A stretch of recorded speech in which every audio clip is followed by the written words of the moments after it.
చిమ్మికి చిమ్మి చీవింది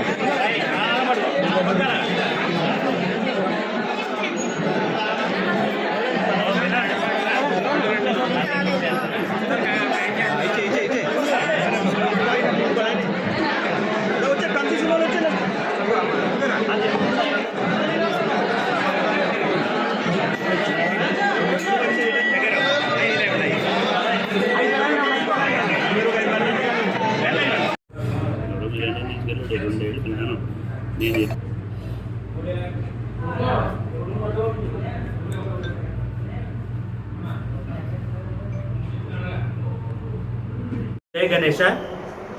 మరి చదువుల పండుగ సందర్భంగా మన ఐనవెల్లి విఘ్నేశ్వర స్వామివారి ఆలయంలో లక్ష కలముల పూజ, సప్తనదీ జలాల అభిషేకం కార్యక్రమం 13, 14, 15 తారీఖున మరి ఈరోజు పెనల వితరణ కార్యక్రమం. మరి పూజలో సప్తనదీ జలాలు గంగా, యమున, సరస్వతి, నర్మదా, సింధు, కావేరి, గోదావరి ఈ పుణ్యతీర్థాలతో మరి స్వామివారికి ప్రత్యేక అభిషేకం ప్రతి సంవత్సరం లాగా ఈ సంవత్సరం కూడా ప్రత్యేకంగా అభిషేకం చేయడం జరిగినది. అలాగే అభిషేకమైన మరుసటి రోజు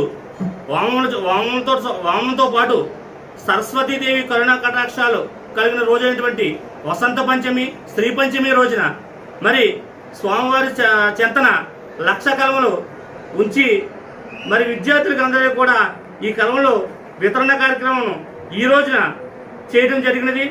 మరి ఈ పెన్నల పూజా కార్యక్రమం, చదువుల పండుగ సందర్భంగా పెన్నల పంపిణీ కార్యక్రమం, పెన్నల పూజా కార్యక్రమం, ఈ పెన్నల కోసం భక్తులు మన జిల్లాలో ఉన్నటువంటి మన నియోజకవర్గంలో ఉన్నటువంటి విద్యార్థులే కాకుండా మన జిల్లా కాకుండా ఇతర జిల్లాల నుంచి, ఇతర రాష్ట్రాల నుంచి కూడా ప్రతి సంవత్సరం ఏ సంవత్సరం ఆ సంవత్సరం భక్తులు తాకిడి ఎక్కువగా ఉండటం వల్ల ఈ సంవత్సరం కూడా 150,000 కలములని మరి వితరణ కార్యక్రమం దేవస్థానం తరఫున చేయడం జరుగుతుంది.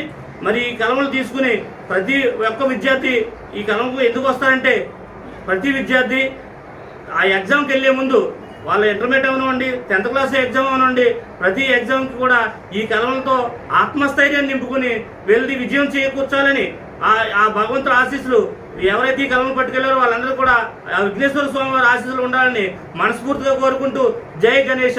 మరి ఈ రోజుని పెన్నల వితరణ కార్యక్రమం మరి పెద్దలందరూ సమక్షంలో భక్తులకి ఇవ్వడం జరిగింది. మరి ప్రతి ఒక్కరు కూడా ఈ పెన్నల వితరణ కార్యక్రమం ఇంకా వారం 10 రోజులు జరుగుతుంది. ప్రతి ఒక్కరు విద్యార్థులు ప్రతి ఒక్కరు కూడా ఈ కలములు తీసుకుని స్వామివారి ఆశీస్సులు పొందాలని మనస్ఫూర్తిగా కోరుకున్నాను. జై గణేష.